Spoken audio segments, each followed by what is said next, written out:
All right, so starting the broadcast here, Brian is having technical difficulties.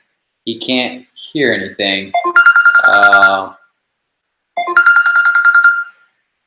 And he's calling. What's up, man? Hey, I can hear you now. Fine. Can you hear me? I can hear you on the phone, but I don't have you on. Well, hold on a second. Let me do something real quick just to prove this out. All right, should be running. All right, so that's up and live. I got you up on the screen. I'm playing you. Let me turn on sound for this thing and let's see if this works. All right. Okay. Do something real quick to prove this out. All right, should be running. You say something now. All right, so that's up. I got you up on the screen. I'm playing you. Let me turn on sound for this thing. See if this works. There's a latency to it. There's a what? A latency. It lags. Oh, got it. Got it. Okay. You say something now. All right, so that's I got you up on the screen. Playing you.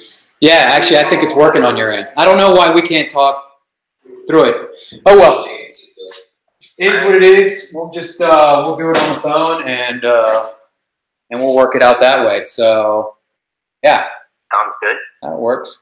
All right. So we're already broadcasting. It's 7 p.m. So let's welcome everybody to Tunnel Talk with we're gonna switch to me so you can see who's talking. So we're gonna be going over my results at A2 wind tunnel when I went down this past week to test with Mr. Brian Stover from Accelerate 3 Coaching. He's on the phone. We had some difficulties, so while I have video for him, his sound may be a little bit difficult, but I think we should be all right between the phone coming over on my mic or his mic working on his end. I don't know. We're just having some trouble talking. So, Brian, go ahead and say hello. Hello, everybody.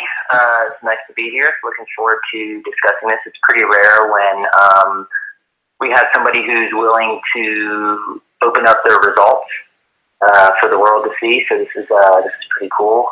Most people don't want their best positions posted, or they don't want their actual final CVAs posted or any of their data shared with a lot of detail. So this is pretty interesting, and looking forward to it.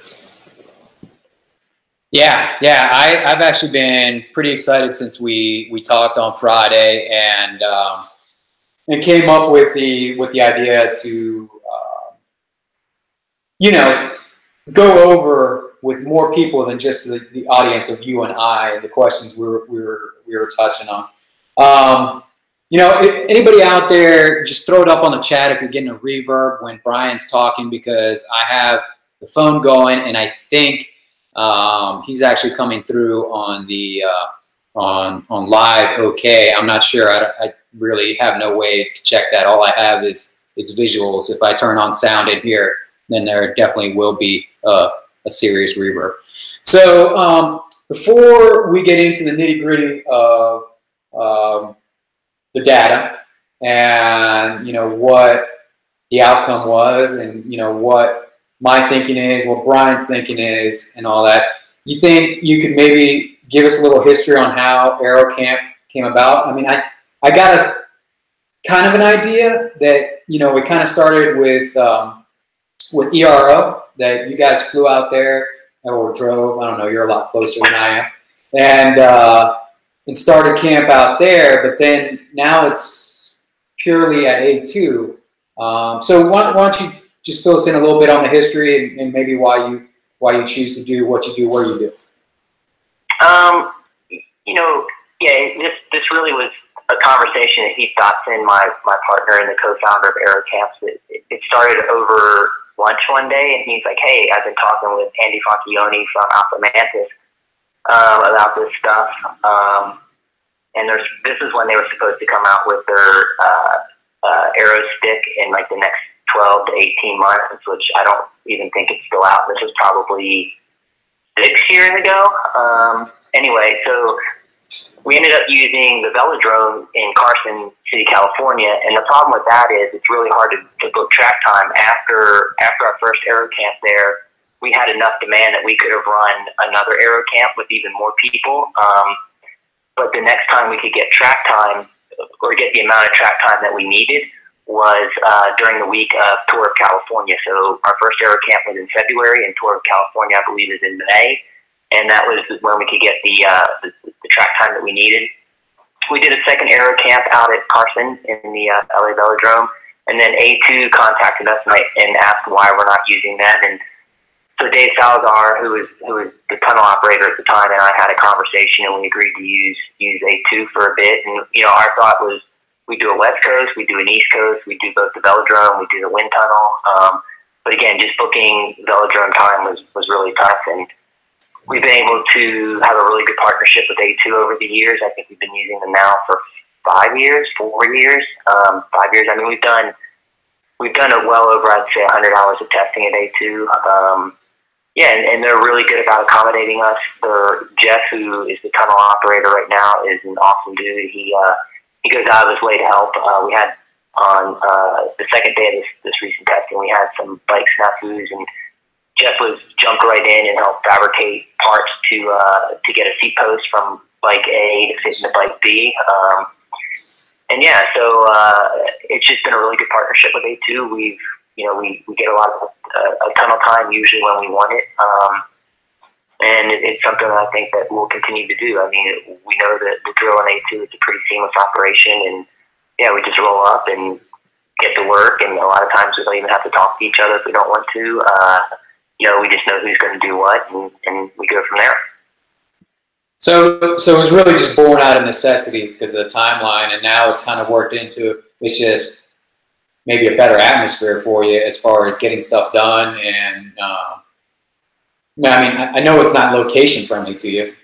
You're pretty much based out of Tucson. I think you tried to make the East Coast thing work a couple years ago, didn't you?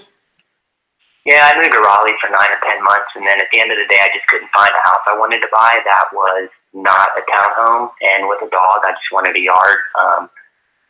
So yeah, and I had a house. I still have my house here in Tucson, so I just rolled back. And I mean, North Carolina is my second home. I'm there a lot. My dad still lives there. I've got a lot of business ties there. I've got a fair bit of athletes there.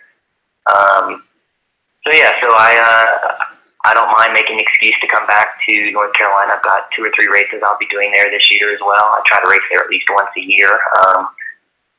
And yeah, so it's an easy trip for me for the most part. And yeah, it's lots of friends, lots of family, and lots of things to do there that I like to do. Well, yeah, I guess it works out. So listen, let's jump into the nitty gritty. Why we're here. Let's not talk anymore about you because you're boring. Just kidding. But I just want to throw it out there for the 9 folks that are actually watching this at the moment. If you have any questions at any time, just go ahead and type them up in the live chat. I'm looking at it, and I'll work them in, and then once we're done, if we got a long list, yeah, we'll go ahead and cover those. So let me, I guess, give a little bit of backstory on my testing and what my goals were. I have a few things I want to accomplish this year, and I made some pretty drastic changes, and I really wanted to make sure I was dialed in. And one of the big question marks for me was helmets. So I really wanted to get down and test a bunch of helmets, and I could have chung, the helmets I have here, which are probably the 3 best helmets we tested in the tunnel. But, picking up a couple more helmets to vet those out, I mean, it starts to get expensive at some point. So I kept pestering Brian about when's this AeroCamp going to happen, so we can get in there. And there was also a couple other things I wanted to see what the difference was. Had a new custom speed suit by No Pins shipped out to me just in time. I think I got it actually I got it a week before. So timelines were a little sketchy, but they were fast getting it done up and getting it shipped out. It shipped in 3 days, I think, from England. So that's fast. And then I wanted to change kind of some of the stuff I do around my feet, and I wanted to see what the difference is there. And as you guys will see later, and the folks that have been on Slow Twitch have seen through the post, there's some cool stuff going on at 2.5 degrees. And I guess that leads me into my next point I want to make up front. The reason I chose to test at 0, 2.5, and 5 is some of the goals that I'm focusing on Virginia State TT for Masters, or age graded as they call it. I want to win the overall for that. I've won my class several times, and that's still the driver there. But there's a guy I've been racing with for a lot of years, and he's damn fast. He's got a way bigger engine than I do, and he's spent time in the tunnel, and he's pretty aero. He's checked all the boxes. But I kind of have a feeling that the course works for me, that I can get him.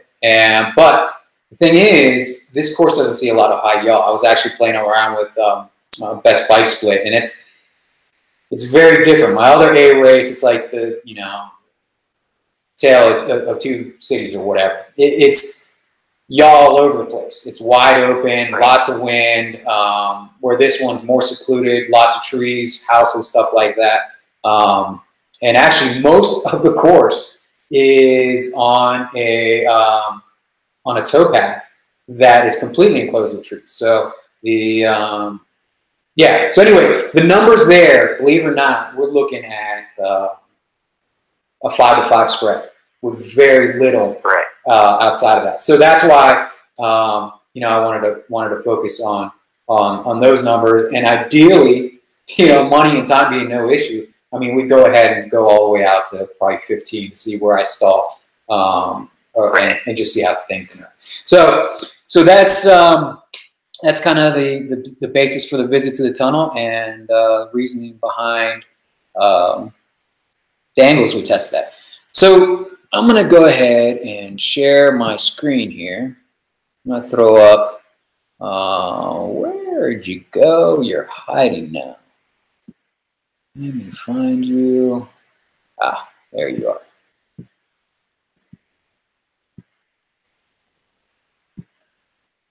All right, so open, share.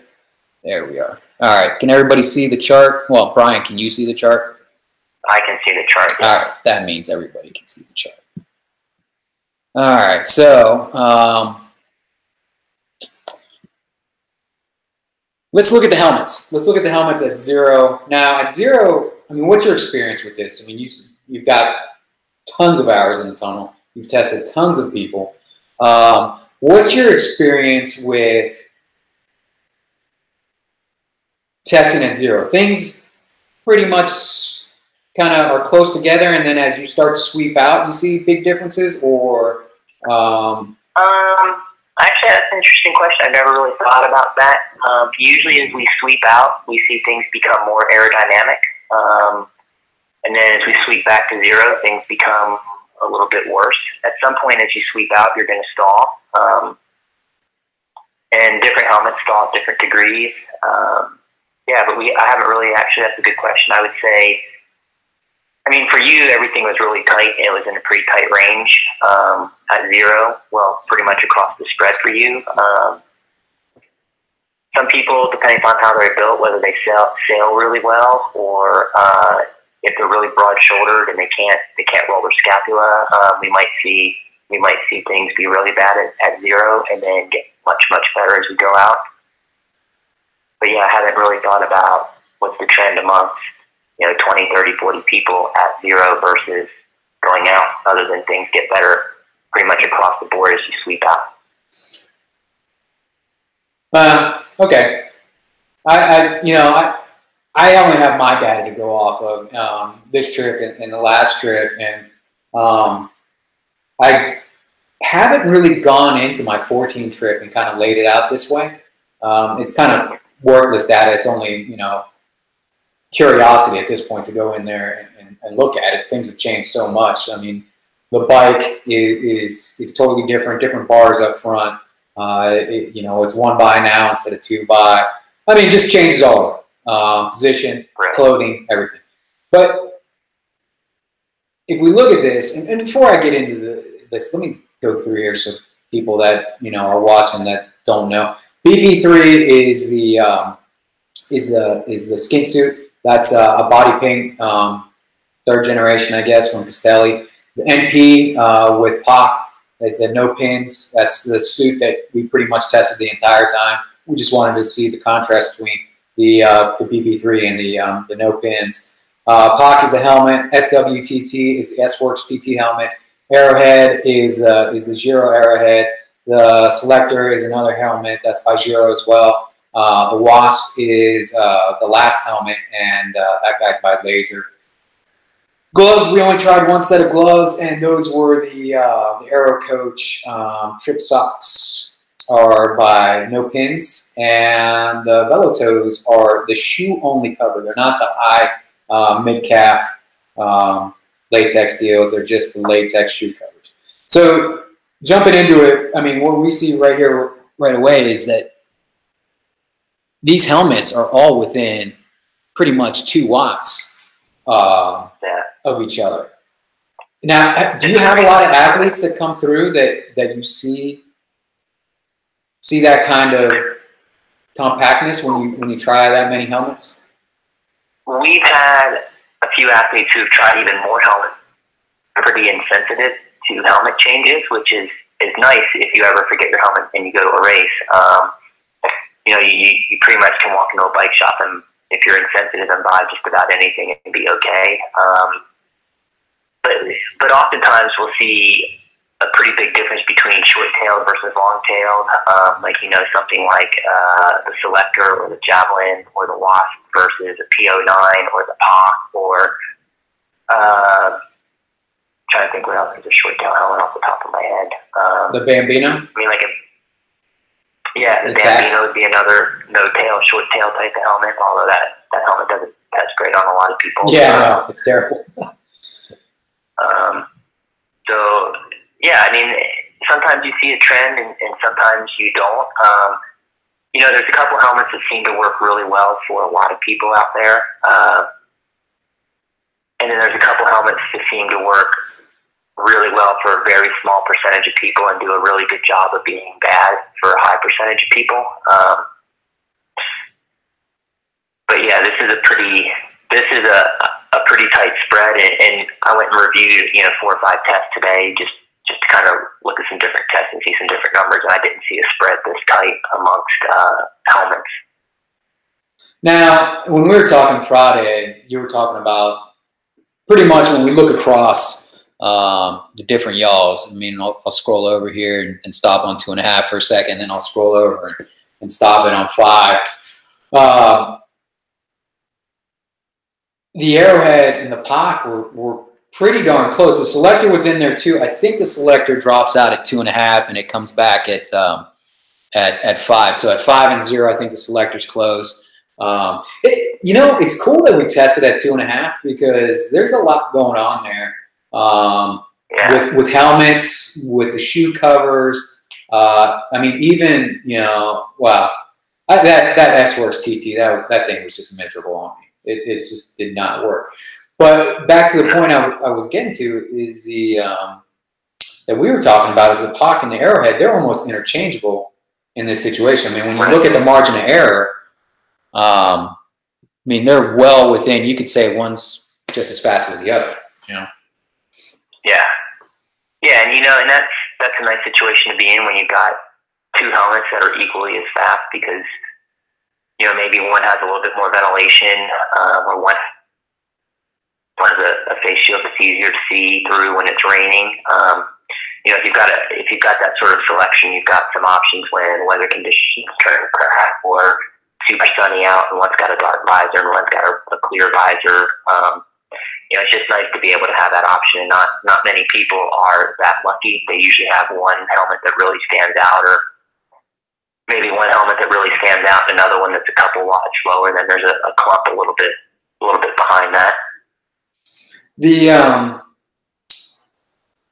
The thing we touched on, and it's totally conjecture because we didn't test A and B it, or we haven't modeled it or anything like that, but high hands, the position of the hands, is something that gets a lot of attention. Like, you got a camp, I want to be comfortable, and you got others that think they're going to be faster. Right now, all the UCI guys, it seems like, where they used to be scooping air like Jan Ulrich or level arms, they all have a tilt, some more than others.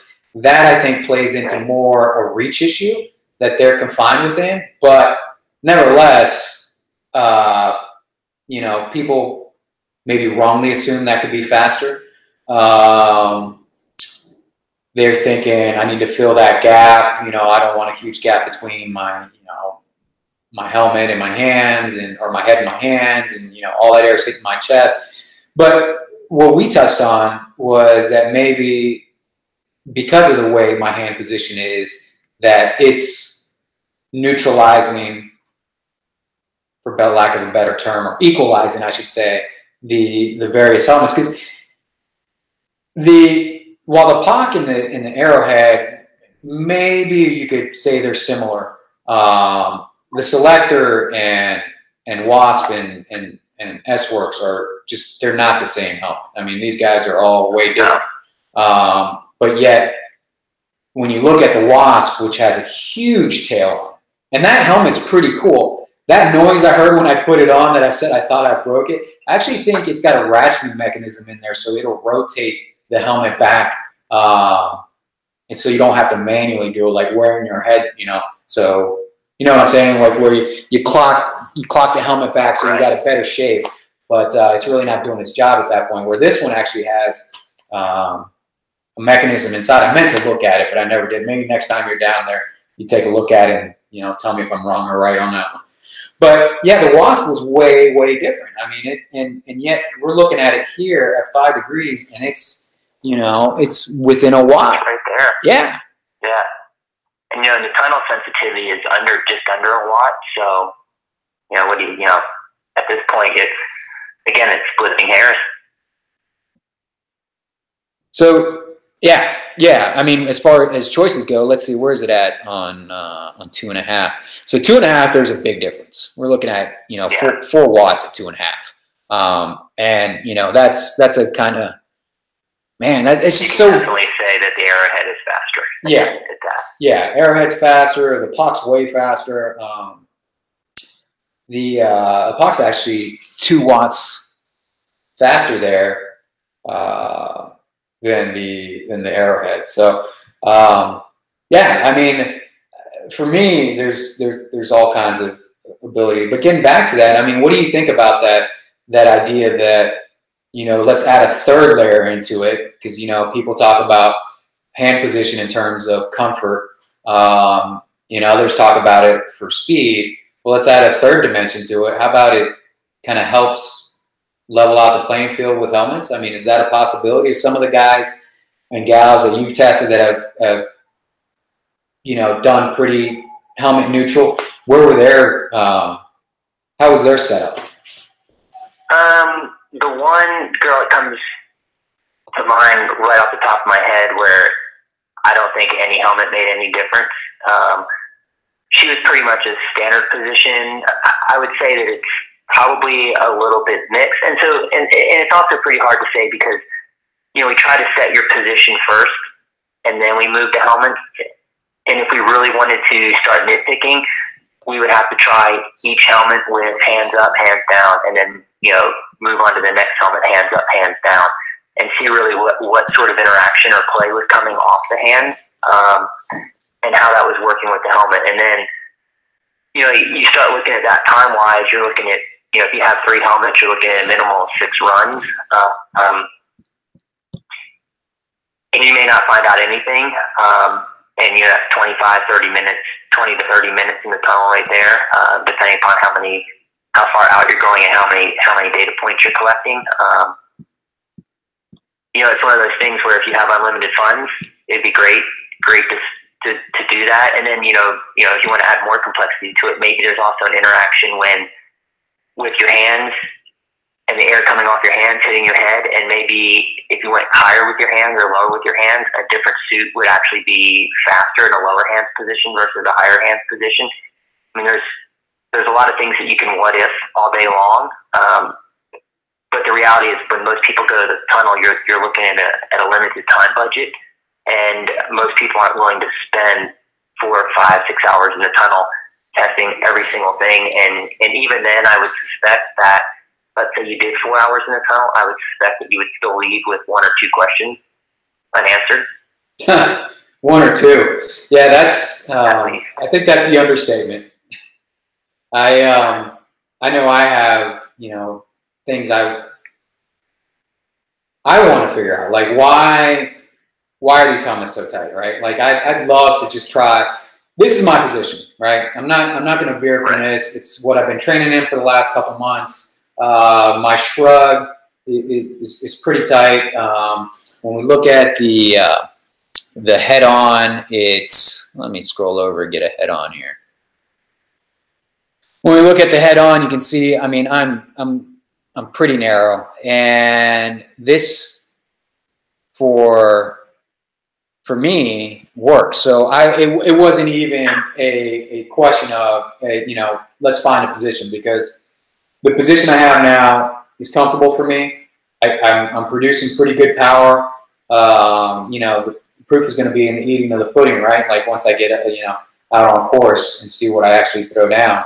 I've done a couple, you know, efforts out here, and things look good. So that wasn't even a question, but I did want to, if we had time, to see what the difference would be between high hands and low hands. And now I don't only want to see that. I want to see what that difference is with these helmets, to see if that changes the spread. If one starts to, you know, climb in front of the other one, you know, and then there's the questions of, all right, this is where we're at from 0 to 5, but what happens at 7.5? What happens at 10? Right. So and I think before you start thinking about 7.5 to 10, I think that's one of those things you need to look at your average speed over a bunch of races and start looking at some of the courses you do. Right. Like so I was given data of one of the fastest male pro cyclists in triathlon over the last 5 years, and he tested out to 15 or 17 degrees, and I'm like, why? You hold numerous bike course records. You're one of the fastest, you know, I think more than one of the top 5 or 6 fastest Ironman bike splits in the world. Like you didn't, and he tested 5, 7.5, 10, 12.5, and 15, and there's no reason to do that. He could have just stopped at 5 and gotten 95% of the picture for 95% of the races, 95% of the time of what he was doing in those races. You know, sometimes it's one of those going out too far for that individual. Hey, to kill. Now, if you're a 6.5 hour Ironman rider, or 7 hour, yeah, maybe you do want to go out to 12 and sort of see what happens at 12. Maybe there's something there that you can change that would give you a little bit more of a benefit versus checking out something at 5 degrees. Yeah, I mean, I see that train of thought. Like I said, the second race on my list, I was surprised. I mean, actually, I'm not surprised because it is wide open. There are lots of winds. They are variable. There's a lot of direction change. It's pretty much like a square, but not exactly. And the spread goes, I mean, it's pretty flat. You know, as far as best bike split is putting out there, based off of you know, the data I fed it. And the weather report for that day. But yeah, it was. I mean, it was pretty much flat all the way out to 10, which is kind of surprising. You know, even when I changed the speeds to what I would hope to do out on those courses, you know, it's still pretty wide. Whereas the other one for Virginia, it doesn't change. I mean, I can go slow, I can go fast. The yaws just kind of stay kind of very narrow, low window. Yeah, sheltered versus non-sheltered, windy versus non-windy. Yeah. You know, one of the things that might be interesting to do if you ever came back would actually get the smoke wand out and put the different helmets on, and you see if you could actually visibly see something with the smoke trails going over your body. Yeah, so I took a phone call right before we started to get this live up, and I was talking about this YouTube video that I had fired over to Kylie. I was just screwing around YouTube, and I saw a message I'd sent him, because I guess YouTube's now even into messaging. So I clicked and I opened it up, and it was Giant Alpecin had 3D printed a life-size model of Tom Dumoulin, which was pretty cool. That was cool. But that wasn't the coolest thing. They were in the tunnel, and they were feeding particles into the air that under light you could see the flow through the tunnel. So not just like that'd be pretty cool. Yeah, right. So not just like a single smoke stream. This is everything. This is how air is moving all around the rider, and how the higher layers would interact with the lower layers, and you know, vice versa. So like the shoe issue that we were talking about at the 2.5, the significant difference there. That's yeah, that would be really cool to have that kind of tech, because I mean, pretty awesome. Yeah, we're talking from the shoe covers to no shoe covers, so the bare shoes. And it should be stated that at 0 and at 5, there's no difference, right? There's 0 difference. Right. At 2.5, it's, wow, on a good day, it's 6 watts. On a bad day, it's 5 watts. I mean, that's huge. I mean, that pays for the tunnel right there. I think I was actually surprised that the shoe covers did as well as they did. Yeah. At a couple of yaw angles. Well, Jeff reran it, right? I mean, we did that. That was the run that took forever. Yeah. I believe he. Hang on, I got it pulled up over here. Yeah, shoe cover 0, 2.5, 5, 2.5. Yeah, so he ran that twice. Yeah, that's we were both like, no way, that's not possible with the shoe covers. Yeah, and that works for me because you know the VA race is going to be right in that neighborhood. So I'm glad there's a difference. I'm not saying it's going to be 6 watts or 5 watts or whatever, but it definitely it's definitely a difference. It's definitely an improvement. Well, and then looking at your spreadsheet for the body axis aero watts, which I don't. Right, that's just sort of something that we can look at in the tunnel, and it goes out 3 digits past the decimal point, and then we can look for, you know, we want to see that number be consistent from run to run to run at the same yaw angles, or within, rephrase that, we want that number to be consistent within each data set, each data point we take, and we take a 22-second data point, and we do that 2 times during each yaw angle. And your spread was pretty tight. I mean, it was less than a 3 count difference between the highest and lowest. Yeah. And you had two of those ticks were, you know, less than 1 count difference. So that was pretty sweet, pretty tight. Well, I mean, well, thanks. I mean, I guess I did an okay job in there. I kind of felt like I was moving around a lot. You know, you were pretty solid. I mean, so when you're in there running, we'll actually pull pictures from previous runs and compare it to that run, and we'll be toggling back and forth on the screen to see if we can see any differences between like head position or hand position. Like one of the tests later in the day, the individual rode with her fingers, one of her fingers over the bar end extension at the end, and there was one run, and it was zero was pretty identical, but at I think we were at 10 yaw. It was something like 5 or 6 or 7 watts different, and that's a lot when you're rebaselining a run. And the only thing we found that was different was she had her finger over the bar end extension, and then she had wrapped it underneath on that one run. So you think about moving your finger that much to make that big of a difference. And, it's pretty hard to be as consistent in the tunnel as you were. We've had people in there who half the runs, they were moving around so much, it was hard to get any meaningful data. And the best you could really do is trend line versus actual results. Right. And that's got to be frustrating on both ends, because, I mean, they're spending good money and you're trying to provide a good service, and it's just like, you're kind of like, man. Yeah. What's a helpful tip for somebody that's going to go do this kind of testing? Do you think it's do a lot of intervals? I mean, get your fitness up. Obviously that's standard, right? Like, you got to be fit. If you're not fit, you're not going to race, right? So, but right. What helps? As far as like holding your position, like train, aero. Yeah, I would say that's one of the chief things you can do is make sure you're riding the position you want to start in a lot, and whether that your elbow pads are really narrow or really wide or whatever, you need to be able to comfortably hold that position. And if you have the ability to put a mirror up in front of you when you're riding on a trainer, because you're basically locked into a trainer on the platform, and then there's a comfy trainer under the splitter plate, and we've got these struts coming up that we put special skewers in to lock you into the struts.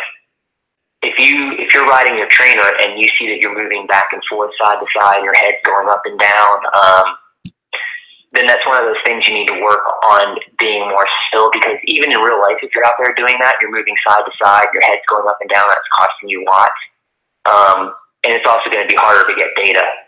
So practice being still, and I think that's, for some people that's going to be easier than others. There's just people who whether it's they do the typewriter a lot on their bike, or they're just really antsy and they're always moving their head or moving their shoulders or sliding their hands forward and back. That's, it's about being disciplined on the bike. You just got to be still and put all your energy into going forward. And that goes for the tunnel. Like, the more still you are, the better data we're going to get, and the better decisions you and everybody else, you'll be able to make based upon your testing. If you're all over the place and we're like, well, this is sort of the trend line, it's hard to get accurate data because you're moving all over the place. You're going to leave the tunnel session and you're just going to be like, well, I think this is better than this, or that is better than that. And sometimes I review data from other people in other tunnels, and they're in the helmet section and they're trying different helmets, but their head position is completely different. And now you're like, well, is it because of the helmet or because of the head position? So it's one of those things, being able to put your body in the same position time after time after time after time, and being able to hold that for 3, 4, 5 minutes per run. That would be very helpful for anybody going into the tunnel. I got to tell you, that's.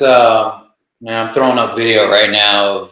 I only have like 3 seconds, but you can see, my body's really not moving. I mean, it's just kind of my legs. Yep. Wish we had video from the top so you could move. Go ahead, say that again. We just want your legs to move. We don't want your head moving. We don't want your hands moving, your upper body moving. Right. Agreed. One of the things I do, and somebody called me out on what power I make on this in this position because it's so unorthodox. But we'll leave him unnamed. One of the things I do is when I do my intervals, I'm in this position. I'm on the bike, in my aero bars. I get up once every 10 minutes, not during intervals, but like if I'm just, in a recovery or doing, zone 2 or even tempo, I'll get up once every 10 minutes for relief. And this is on the trainer, obviously. for relief for a minute, and then I get back down and get back aero, and I shrug. I mean, I do the whole 9 yards. I bring my shoulders in, I bring my head down, and I mean, if I race this way, I should train this way. And I think that's kind of the same thing with the tunnel. And I think you get a lot of people who they think they're racing one way, but because they haven't done it in training to train themselves to do that, then they're actually racing another way. Their head's higher. Like I know a couple people who, and this is a really hard position for them to hold, but they can get their head really, really low, but it puts enormous amount of strain on their neck, but yet it drops 5, 7, 8 watts off. And so on straightaways, they'll put their head really, really low, and they can only hold it for about 3 minutes before, their eyes start to hurt and their neck is screaming in pain. And then they come out of that position a little bit and they get some relief, and then they go back into that position. Even that is going to be faster than just holding in a head position that's not ideal for 30, 40, 50K or whatever distance you're time trialing or doing it in a triathlon. All right, so I got the what's it called up here, the data up again, and I kind of just want to walk through the progression, the gloves. Okay. Now we didn't test the gloves on anything but the puck and the BP suit, and when you look across the different angles, I mean, some of them the gloves are off by a watt. Some we're off by 5 watts. That's a lot. And again, that 2.5 is really showing this crazy discrepancy between what's fast and what's not fast.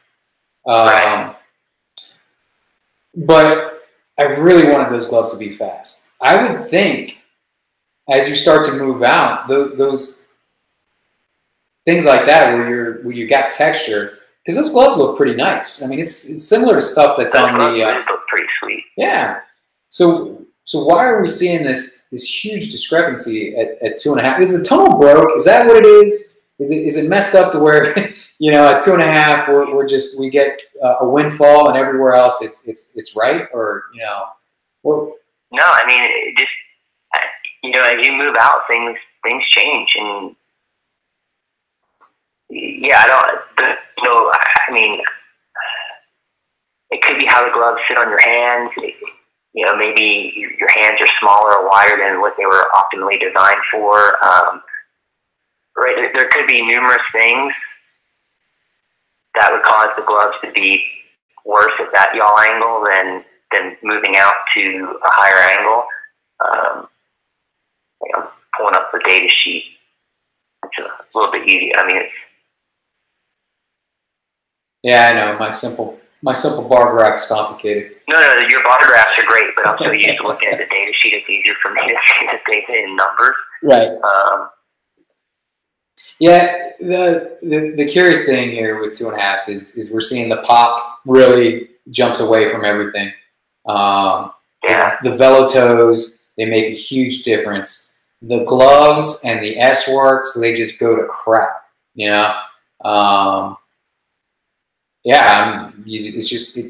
It's curious that that we have that. Slide your chart out to 5 degrees for me. Yeah.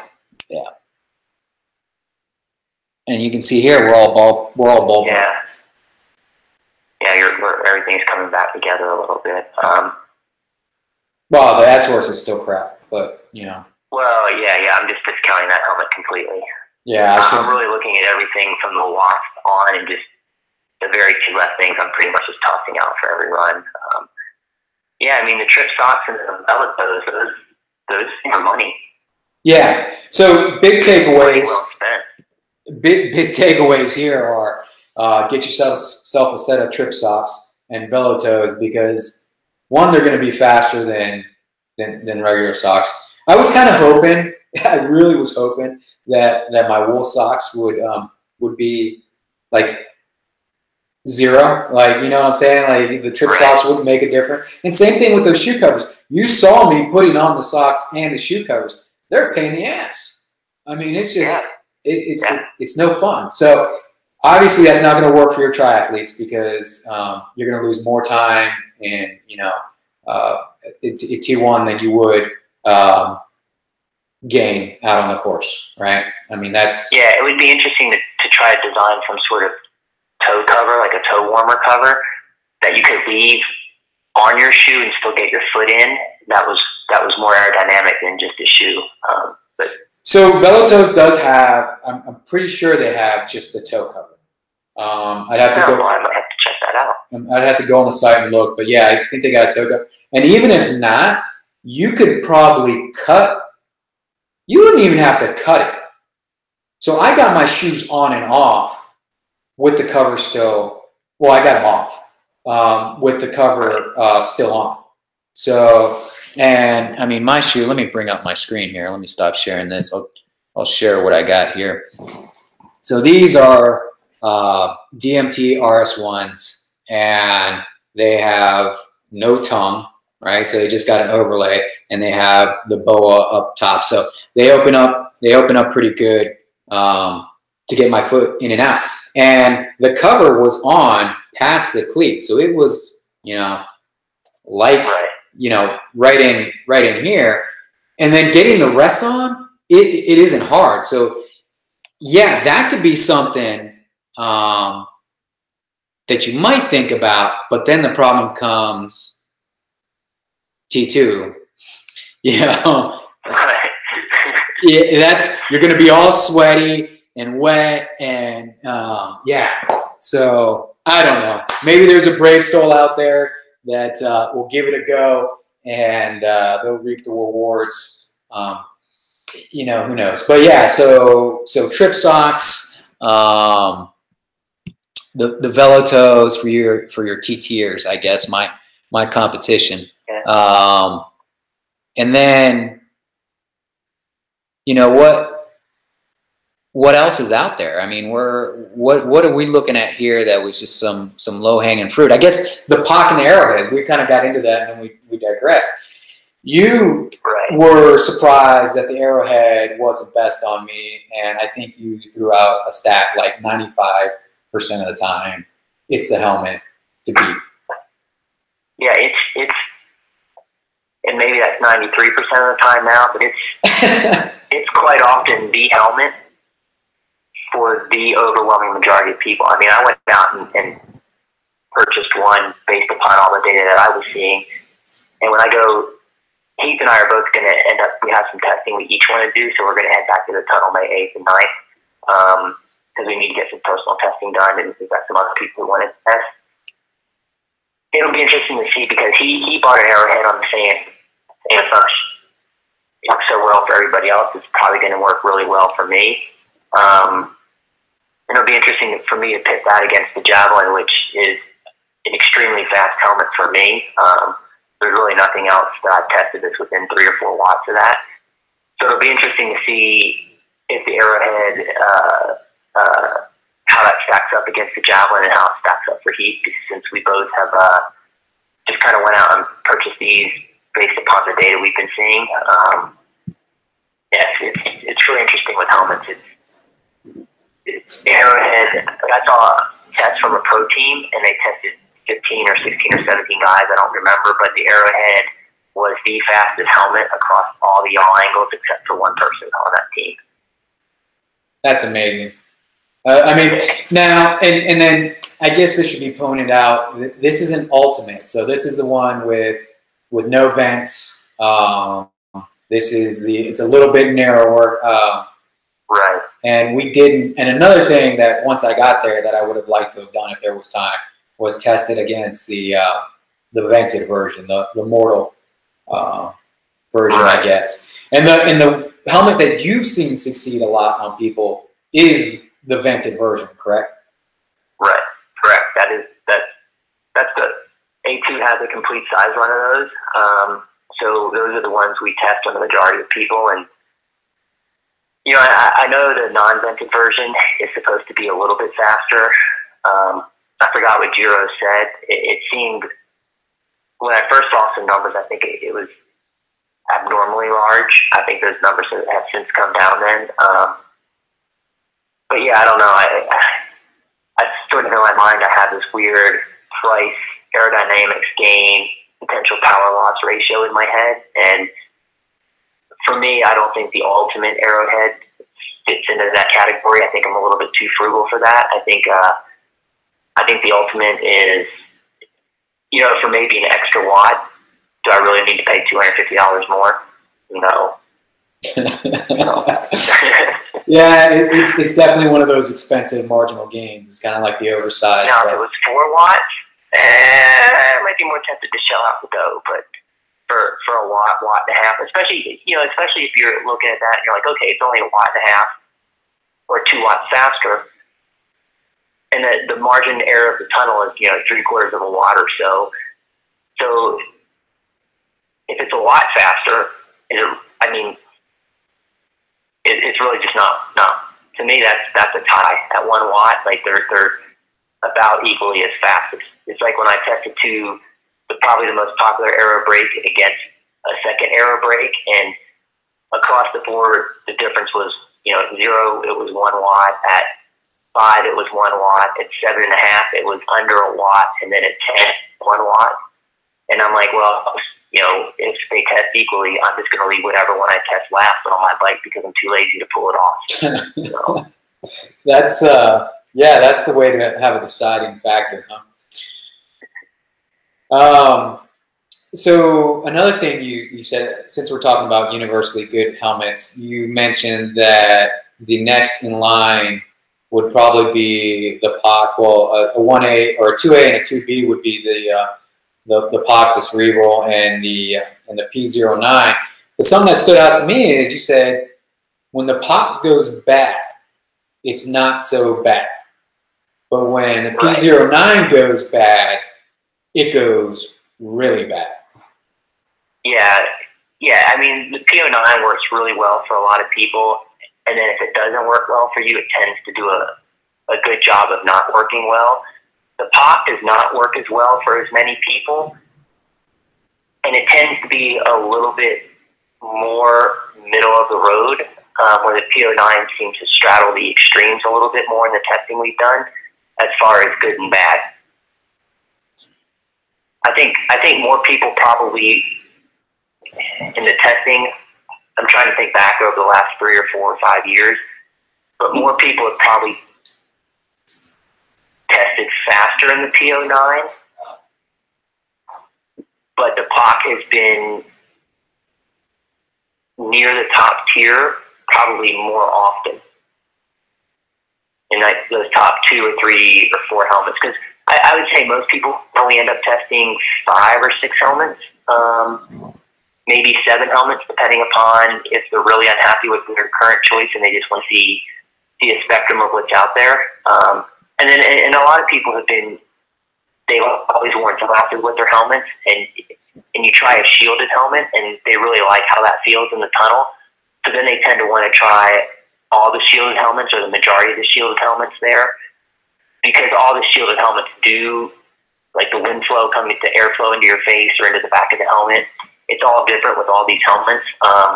You know, if you look at the Selector and the Javelin, they're vented in the back because if the air flows into the helmet, it needs a place to exit the helmet. Otherwise, the helmet can be slower. Yeah, I mean I think that's an understood for me. I guess I like those vents, like that S-Works. That's pretty cool. It's got that little square, like, I don't know, exhaust port. You know, it looks like it's fast, right? Hey, so we're at like 50 minutes here. Nobody's even asked a question. I don't know if no one's curious, if they don't want to pick your brain on what we're looking at, or even outside questions since we got you online. But really quick, before we shut this down and give people a chance to, you know, throw something up there. There is a thread on Slow Twitch. It got posted up this morning, or maybe I posted it up last night, where I was sharing the data and, you know, some positional photos. And and there was a question raised about, you know, my position not being conventional. So I'm going to go ahead and throw my position back up here. Oh no, that's not my position. But I can get there. When you look at this, when you saw me square up in the tunnel, I mean, did you look at me and be like, man, this guy's left field? No, there are people who get in the tunnel, and I'm like, oh my god, I don't even understand how you ride a bike. That's got to be the most hard, uncomfortable position ever. But no, when I looked at your position, I was like, yeah, that looks pretty good. It looks solid. Your elbows are narrow. You look stable. You look comfortable. You look like you're able to produce power. Yeah, I didn't look at your position and be like, oh, geez, that's hard. We need to rip it apart and change things.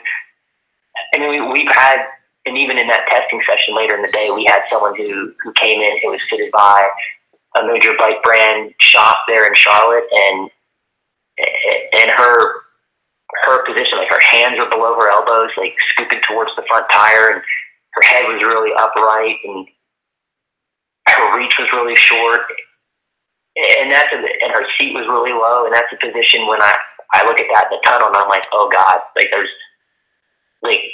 is where a really good bike fit before you come in the tunnel comes in handy.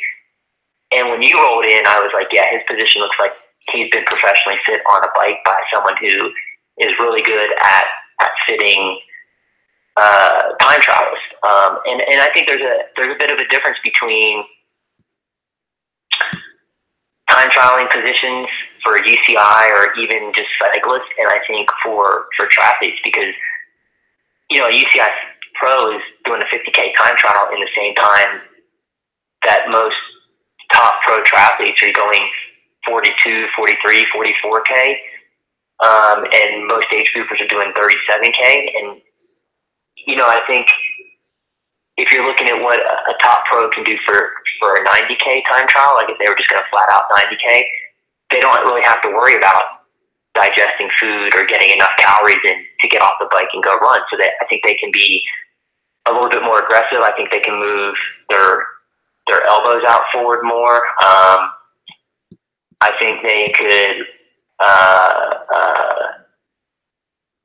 you know, they can be lower.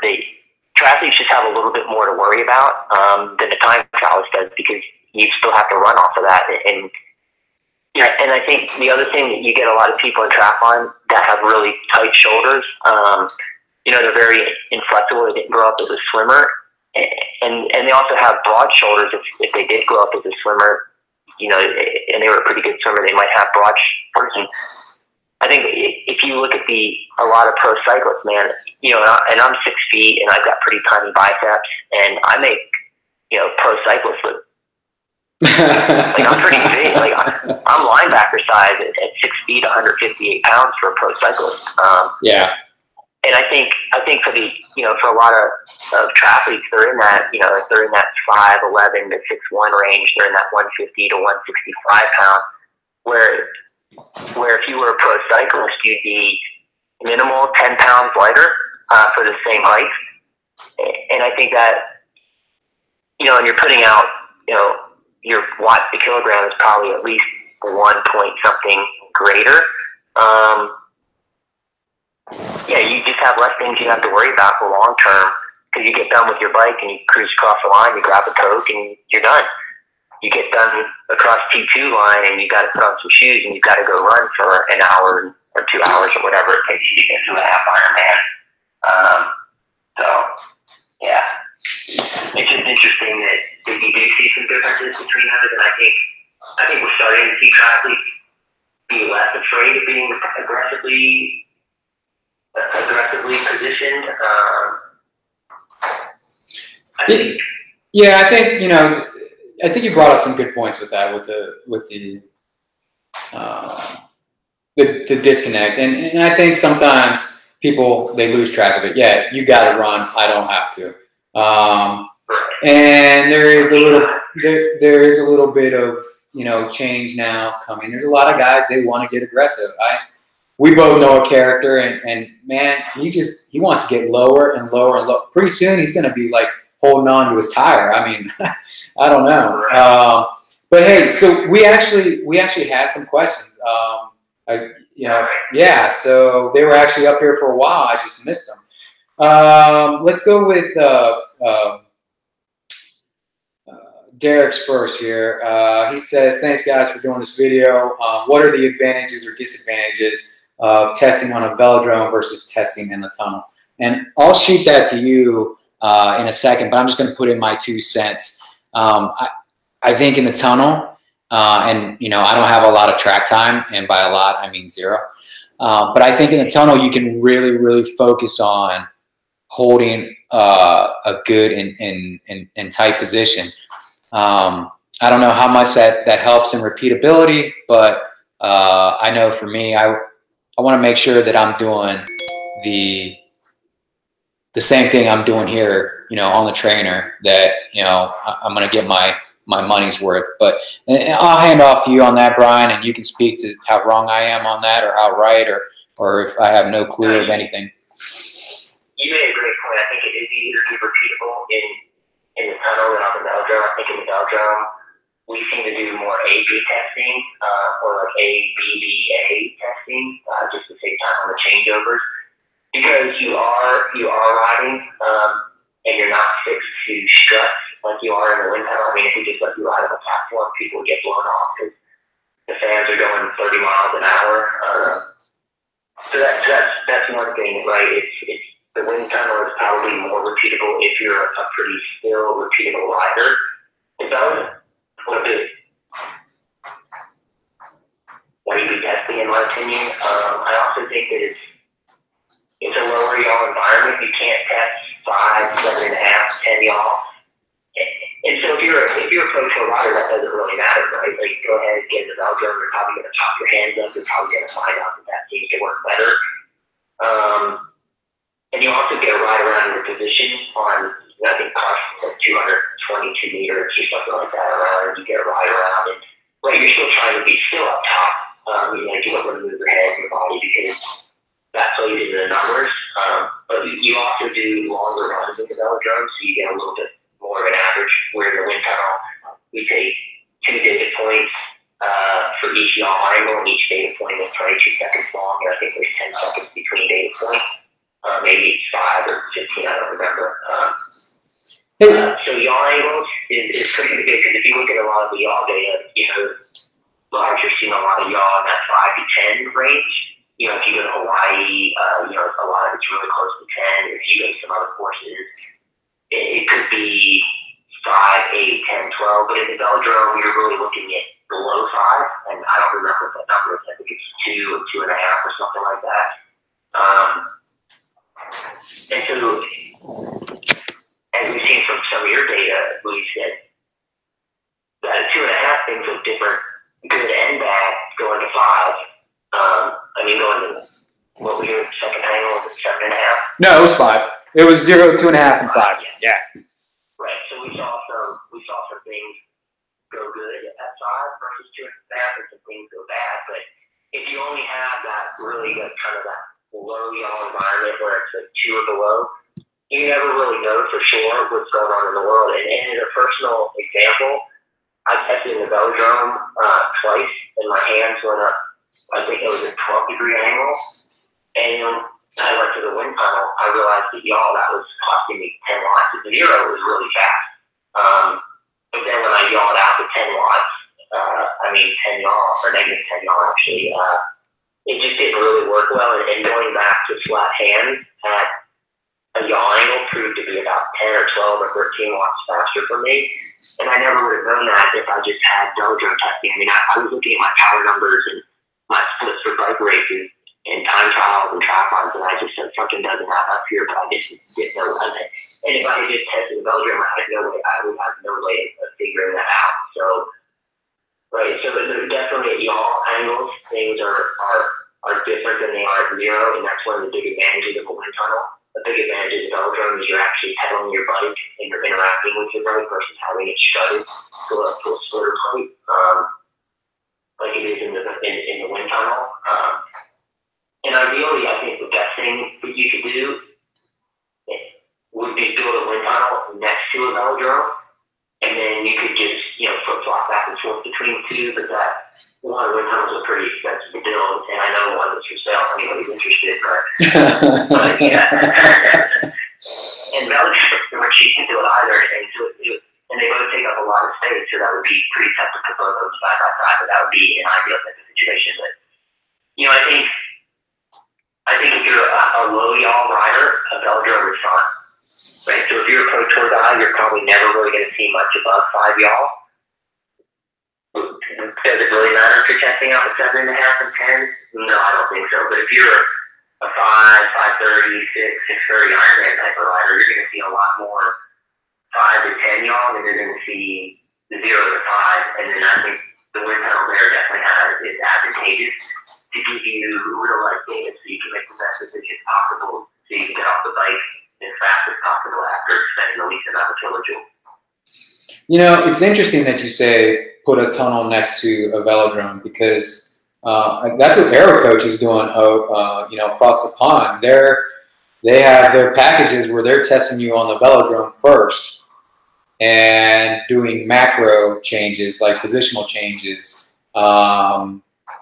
I think they're zeroing in on helmets and finding like the 2 best helmets. And then they're going to the tunnel and they're refining that even more, and, going from like massive, arm angle, hand tilt to just like hand position and hand grip, how you're holding the shifters, and then fine tuning head position and which helmet's ultimately going to work the best. So I guess they're a little bit ahead of the curve, but that kind of makes sense because they're a little nuts over there when it comes to this aerodynamics thing and time trial. So some other questions, and these were right from the get-go. I just had the wrong screen up. This is all my fault, guys. I apologize. But Dr. Chung had some questions, and they were praised towards me. So he's got 3, and I'll go ahead and I'll throw them out there. Luis, your baseline was obviously low. How much testing had you done before this? Number 2 was, what were your expectations before you began? And number 3 is, when you say chung the shit out, how much does shit mean? Let's start with that last one. Shit. So, just till I know I got it right. I mean, once you have enough repeatable data, I think we can stop. But really, my level of confidence or convincibility, I mean, is that even a term? Yeah, I mean, if I keep getting back the same data, after maybe 2 or 3 attempts, and I don't mean an attempt being, 2 laps around the course. I'm talking about 2 or 3 different days of going out and, doing several laps, like, 12 laps in, one setup, and then maybe 12 laps in another, and then, back and forth. Basically spending, 90 minutes or 2 hours, because, I think field testing is harder than most people appreciate. Yeah, absolutely. Absolutely. There's so much time wrapped up in it. Going to the tunnel, when you look at opportunity costs, and this kind of plays into that velodrome and tunnel discussion, when you look at opportunity costs and poring over the data, making sure you have a good course, good conditions, all that stuff adds up, and then you have to A the hell out of shit, right? So yeah, you spend a lot of time out there. You screw that run up. Yep. Or they screw that run up for you. Exactly. So, but kudos to the folks that do it. I mean, it's tough stuff, and they get results and they get faster. And we got a guy. He's on ST. He's local to me. Well, local. He's only a state away. But that's how he refined his position. And he's taken me out the last couple of times we met up at Church Creek on my favorite 40K course. So I mean, he's got his stuff dialed in, and it works, you know.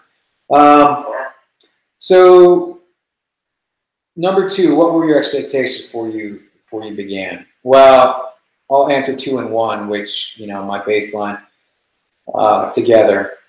My baseline was low because I'd been to the tunnel before in 2014, and we made a lot of changes. I spent 2 hours in there, and hardly any of it was equipment. It was all positional.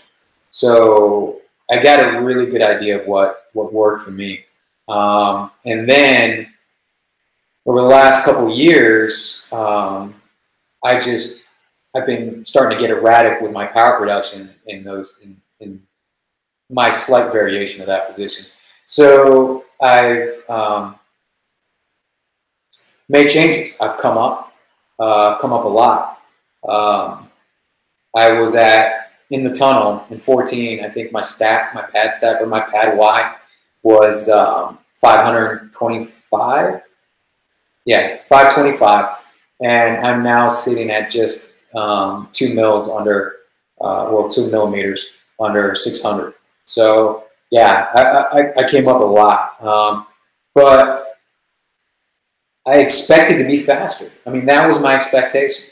I am not in the camp anymore where if you're not low, you're slow. That's not me. You know, I think narrow plays a big part. Having the right equipment plays a big part. And then lastly, I mean, even if I'm not any faster, I need to be able to make the power, and that just hasn't been happening. So yeah, my expectation was to have a better number than I actually had. But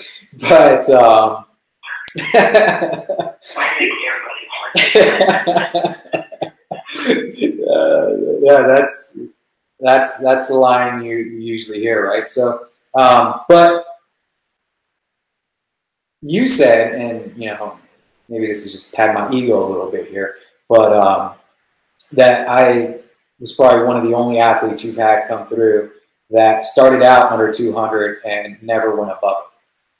So, yeah, I mean, it is a low baseline. If I really want to chase a lower number, I think I'm going to have to go across the pond and test some board in this tunnel, because this seems to put out a little bit lower numbers than we get over here. But yeah, I mean, and honestly, for you, I think at this point, the low-hanging fruit is so high up the tree that there may be 1 or 2 things that you might want to test that maybe would give you another 1 or 2 here or there. But for the most part, I think you're pretty much done with things you need to test, unless they come out with some crazy new equipment in the next couple of years, like, I don't know, no pin stocks for your entire body or whatever. Wrap myself in latex? Yeah. But yeah, I think you picked all the low-hanging fruit, and it was pretty big fruit, and now you're having to climb pretty far up the tree to get little tiny pieces of fruit. And, you know, I just don't. I don't know if that would be worth it. If you came to me and you're like, hey, this is what I'm thinking about doing. Here's my numbers. Okay. I think I worry more about power production at this point. Yeah, and that's what I'm focused on. This was more of a, and maybe, you know, it sounds a little foolhardy, but this was more of a putting myself at ease or at peace with that aspect of my training, right? That yes, I didn't screw the pooch changing my position like I changed it. And yes, I have the right equipment. And I was going to race the Arrowhead this year. That was it. I was racing that thing. And now I'm torn. I'm really torn. Yeah, I mean, you're splitting hairs there, right? Yeah, I know we spent 15, 20 minutes on this on the phone the other day. Where else was that at? You know, looking at the Arrowhead versus the POC, and yeah, it's just. So it's close everywhere, right? Like they measure out the same at 5 and 0, right? Actually, at 0, the POC's a tick faster. But at that 2.5, man, it's 2 watts. So I mean, I guess yeah, we're still splitting hairs there. And right, is it really 2 watts or is it 1.15 yeah, watts? right. But yeah, so I guess, you know, jumping back real quick on what you just said about myself and doing any further testing. What would you say to somebody that does, you know, try to check all those boxes? I mean, how would you convince them to come test? In other words, I mean, what are the advantages to testing instead of just looking at threads on ST like mine or listening to YouTube lives like this one and just saying, hey, okay, trip socks work for him and shoe covers work for him and it looks like the arrowhead and the puck is good and, you know, I can get that speed suit as well. So where do you argue back on that one? You know, I think the biggest things are helmets are very, and with a few exceptions, helmets like that, obviously the arrowhead seems to work really well for 90+% of the people. You know, so obviously dialing in that helmet is pretty good. And then if you do have, you know, we've seen people come in with pretty high tech skin suits and high tech socks and booties, and they walked away realizing that they didn't need those things. Or we've been able to find a position for them that's a little bit more comfortable at the same drag number, or even a little bit lower. Or maybe even a little bit higher, but a position, you know, 1 or 2 watts higher, but a position that they can hold for an entire 40K versus needing to come out of it 3 or 4 times during that 40K. You know, those are things that are easy to find, and then it's easy to check the fast tubes or the latex tubes, the fast tires. But then you never really know, like, what about narrow elbow pads? You know, if you come in all the way, maybe that's really fast, but you can't hold it, or maybe you can actually go out 5 millimeters on each side, which would be more comfortable and be just as fast. So there's things like that we can definitely figure out for you if you come in and test. So I think, if I could interrupt you just real quick, I think one of the things, you know, I've kind of gotten to that point where I don't want to mess around with position in the tunnel, so I automatically just throw that away, and I'm thinking equipment-wise. But that's a big thing, like position. You might think, trying to adopt something like what I have, or like, let's just throw me out of the equation, like Rohan Dennis, right? If you're trying to look like Rohan, right, you're going to think you're going to be fast. Well, guess what? What works for him might not work for you. And you might be going slower and putting out more watts than you really need to be. So emulating somebody's position is maybe not the best idea. And that's where I think the tunnel comes in. It's a hell of an advantage, but I think you need the right tools. And let's do a shameless product plug here for Tri-Rig. Their Alpha 1, I mean, that thing, you could check arm tilt, pads, you know, pad Y, pad X. Well, I don't know how easily the before after is on the adjustment, but yeah, as far as going up and going up and down and tilt, all that is like, you know, 5 seconds. So yeah, you honestly, man, changing stuff over on people's bikes eats up the biggest amount of testing time. I think our record for the longest changeover was when someone custom made a tilt kit for themselves. We had to rip the entire bars off and do all this work. It was a 17-minute changeover. And when you're, you know, 10 something an hour, I mean 10 something a minute. Pretty expensive changeover. Yeah. You're $10 a minute. We try to be pretty, you know, we're not fostering the control room into the. No, you were hustling. I'll give you credit where credit's due. You were hustling, so I watched you run in and out. You got your steps in. Yeah, and you know, I don't remember if that tilt kept working on it if we had to change it. but yeah, like, position is huge. And base bars and aero bars, like, we've had people come in, we've had pro triathletes a few years ago come in, and he was sponsored by one company, aero bar, and his contract was up, and he had a couple other aero bars that he wanted to test, and, you know, like, those bars, some of the other bars that he could buy were 2, 3, 4 watts faster. It was, you know, it was pretty significant. And positioning's huge, equipment is huge. It's pretty easy. Well, I wouldn't say easy, but it's a lot easier to A/B test in the wind tunnel than it is to go out and chunk it. You're going to spend 3, 4, 5, 6 hours.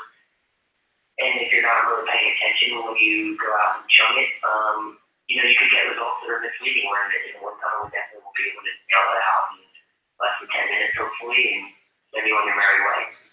And this was a weird AeroCamp that we had almost no one test for 2 hours.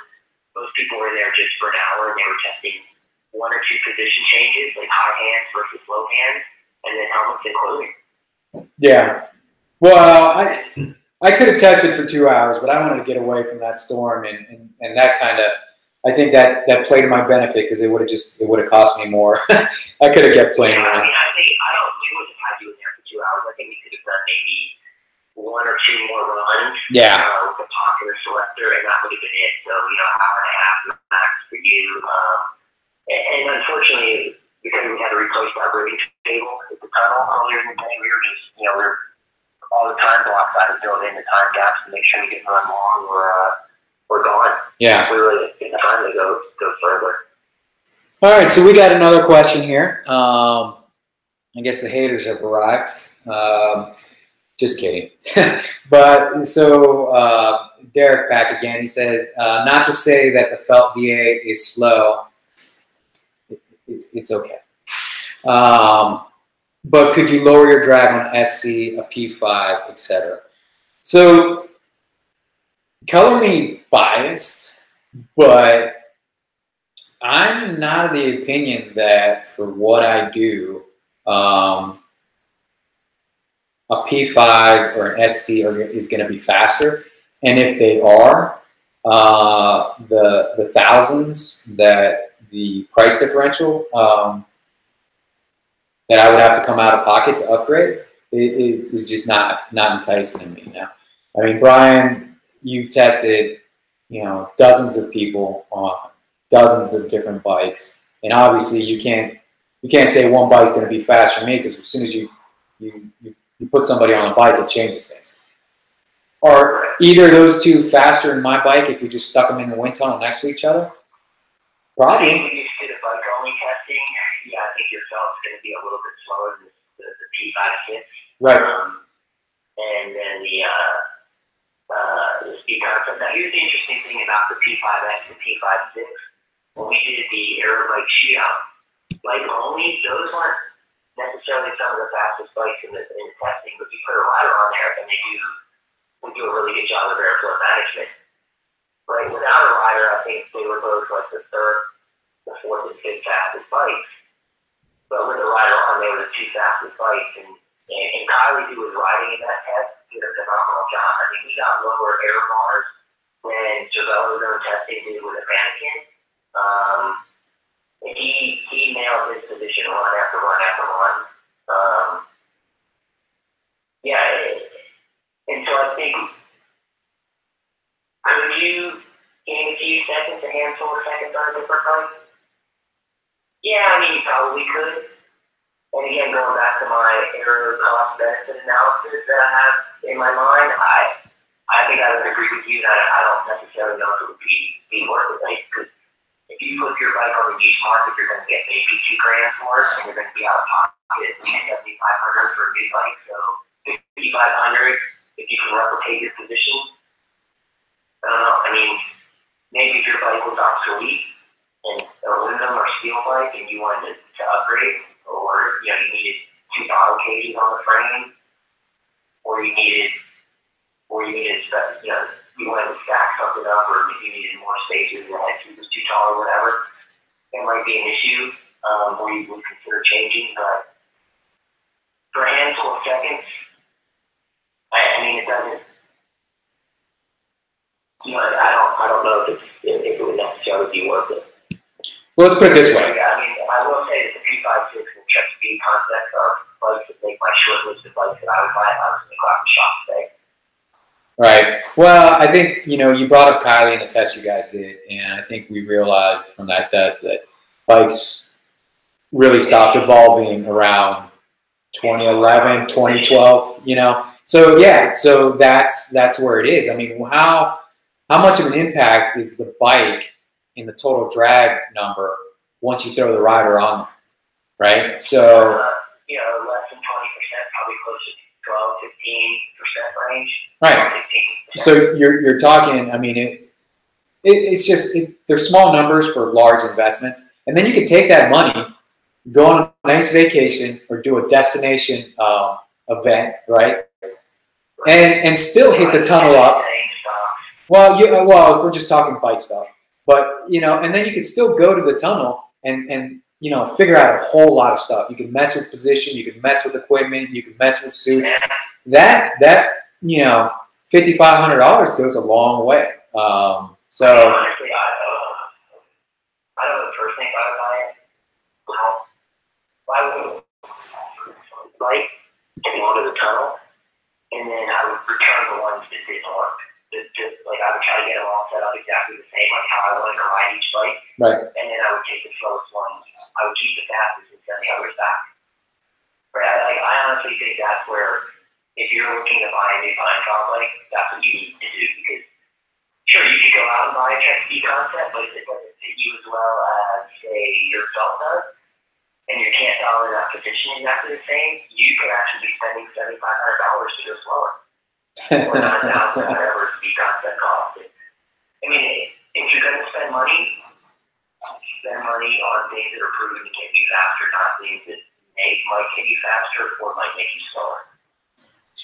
Yeah, you know, I had a conversation with Kylie about that, because there was some P5s that that RNA Cycles had, you know, on closeout, and he's like, dude, if you spend $3,000 and you go test, and now you're slower, or you're like a watt faster, 2 watts faster, he's like, what sense does that make? I mean, you know, your ROI sucks. So, and that's what we're talking about.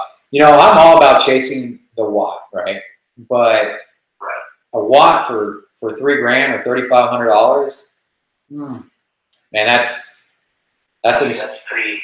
That's way out of my calculator. And the other thing someone might be able to do, like instead of doing that, you know, really think about when a 4 or 5, 6, 7, 8, or 9 day training camp makes sense for your big races, and take some vacation time, right? And just go and ride 300 or 400 or 500 miles more for that week than you would normally ride, and get that boost going into your number one event for the year from a well-timed training camp.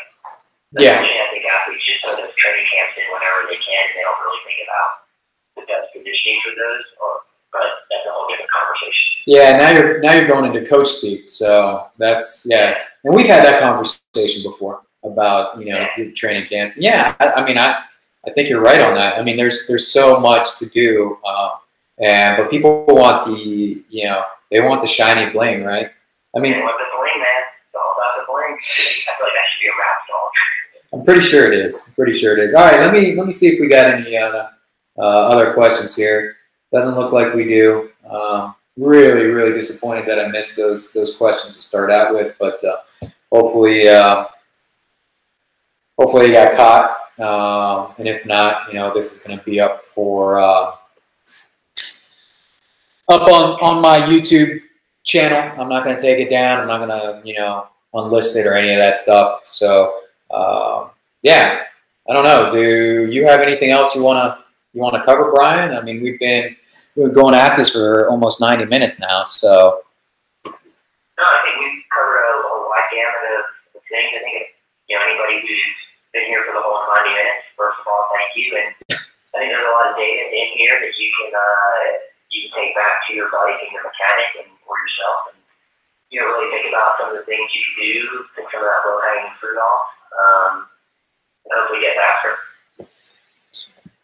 Yeah, for sure. I think we definitely, we hit on some good stuff. Maybe, we're a little long-winded on some items, but yeah, I definitely think this trip to the tunnel, and I hate this because I know a lot of the people you test, they don't want to share their information because they think somebody's going to take advantage of it, or maybe they invested the money and they don't want to give anybody else a free ride. Well, I'm a little bit of a socialist, I guess. I'll bring up people along with me.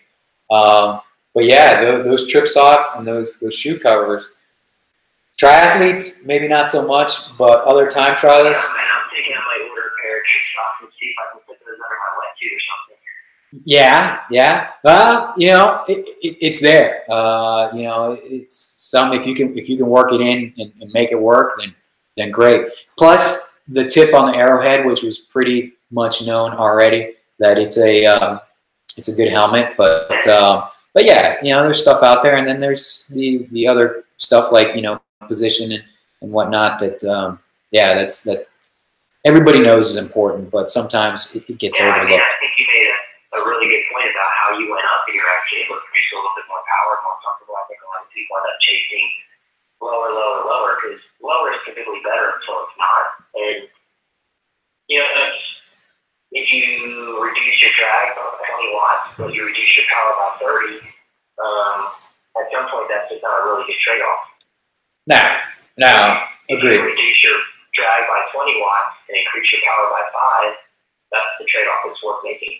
Yeah, and as the data shows, there was no negative trade-off when it comes to the aero side of it. So, well, same tunnel, 5 years apart. maybe we should jump to those conclusions, but yeah, I think it's definitely, if you look at the data I have, the races I've done, the changes I've made, this one not being included in that, but I've kind of moved in this direction over the last 5 years. I've gotten more efficient. I've done some not fast time trials, but gone pretty fast on a low number. So that's kind of gave me the confidence to do this, and hopefully my